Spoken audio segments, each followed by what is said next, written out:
share ko lang sa inyo, no? So naglilinis ako ng air filter. At sa mga naghahanap ng available na air filter, guys, no? So bigyan ko kayo ng tips, no? So ano nga ba yung plug and play na air filter? So pinalitan ko na ito, guys. Ito is Honda Beat FI na air filter, no? So kung gusto niyo magpalit, guys, na plug and play, ilalagay ko yung link sa yellow basket, guys. So kung makikita niyo, guys, nagpalit na rin tayo ng shock. So ito yung stock na shock natin, mga paps, no? So ito is 330 mm na stock ng shock natin. So ano ba yung pwede ninyong ipalit? So pwede kayong magpalit, guys, ng 330 mm na pang Honda Click at saka pang Honda Beat card, Honda Beat FI hanggang Honda Beat version 3, no? So yung sa akin, guys, pang Honda Beat to na 330 mm.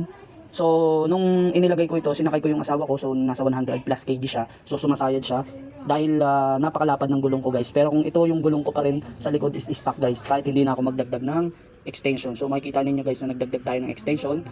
So mas tumaas yung motor natin dahil nga dito sa gulong natin na sobrang lapad. Pero kung stock to, hindi na natin kailangan magdagdag ng extension, no? So mas maganda na rin kung maglagay kayo ng extension, no? So 150 lang naman to, yung shock natin is nasa 560 lang. So meron din ako niyan sa aking yellow basket, guys, no? Para hindi na kayo mahirapan at para hindi na kayo maghanap kung swak nga ba o hindi, kasi mahirap naman kung mag-order kayo ng parts tapos hindi naman pala swak or may adjustment pa kayong gagawin sa ikakabit ninyo. So ilalagay ko na lang yung link sa yellow basket, guys, para makapag-check out na kayo, guys, no? So napakabilis lang, guys, baklas ng motor ko dahil meron tayong ginagamit na pambarena, guys. So ito, guys, ayan, for furniture, no? So pambutas kahit sa bahay. At ang kinagandahan nito, guys, sa sasakyan.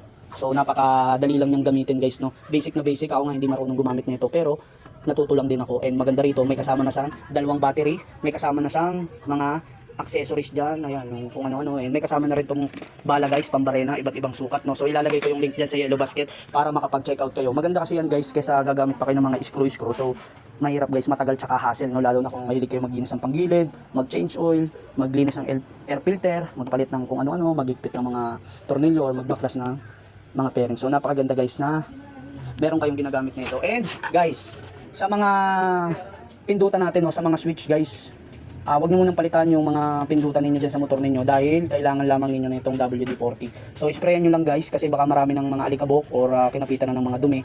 So yung pala, dahil lang sa dumi. So ang ginagawa ko, guys, ina-sprayan ko lang na itong WD-40. So almost 4 years na yung motor natin. Nakuha ko ito is March 6. So ano na ngayon, 2022. So ngayon is March 2026 na. Hindi pa ako nagpapalit ng mga switch, guys, kasi ginagamitan ko lang na ito. So madumi lang naman siya. So basta pag maglilinis kayo ng motor para tumagal yung mga switch niyo, guys, huwag ninyong babasain yung mga pindutan, no? So yung mga pairings lang niyo, tapos punas-punasan niyo na lang. So sa mga naghahanap, guys, ng MDL bracket, so meron na tayong available na sa 200 pieces. MDL light. So meron na rin tayong available na regulator. Meron tayong available na piston, guys, karburador, kung gusto niyo magpalit ng karburador, no? Lalo na kung nasa 2 years, 3 years na yung motor ninyo, guys, kailangan nyo na magpalit, guys, kesa malakihan pa kayo, no? So may tendency na baka masira pa yung makina ninyo. So meron tayong available parang mga nasa 60 pieces, guys, no? Plug and play lahat, pati itong sec bracket. So 3 years na sa akin to. May kasama ng top box, no? So fully set. So dito naman, guys, sa front shock natin, so kung gusto niyo papormahin yung motor ninyo, guys, meron akong complete set diyan. Caliper kasama na lahat, pati yung kable, yan, yung shoe brake shoe, so lahat, guys, pati mags, guys, yan, meron tayo ng harap at likod. So makikita niyo stock yung aking mags kasi hindi pa naman siya ganun kakupas. So yun, guys, and pinakamahalaga, guys, sa motor natin, lalo na si Icon Euro to, so dapat meron kayong stock na throttle cable, guys. Sa lahat ng mga parts ni T-Way, kay throttle cable talaga ako nahirapan, guys. Kaya meron tayong available sa yellow basket, pwede na kayong mag-check out dyan, no? Nasa yellow basket, maganda kung may stock kayo. And sa panggilid natin, guys, complete set, meron tayo CVT set, meron tayo niyan. So yun lang, guys, no? So ang gas ko is premium pula since nung bago pa lang to, tapos ang langis ko, guys, pertuwa, so napaka solid. And yun, guys, masasabi ko na sobrang tipid talaga sa gas nito, kaya maganda talaga siya pang araw-araw for daily use, no? So yun lang, guys, no? So see you ulit sa next video ko.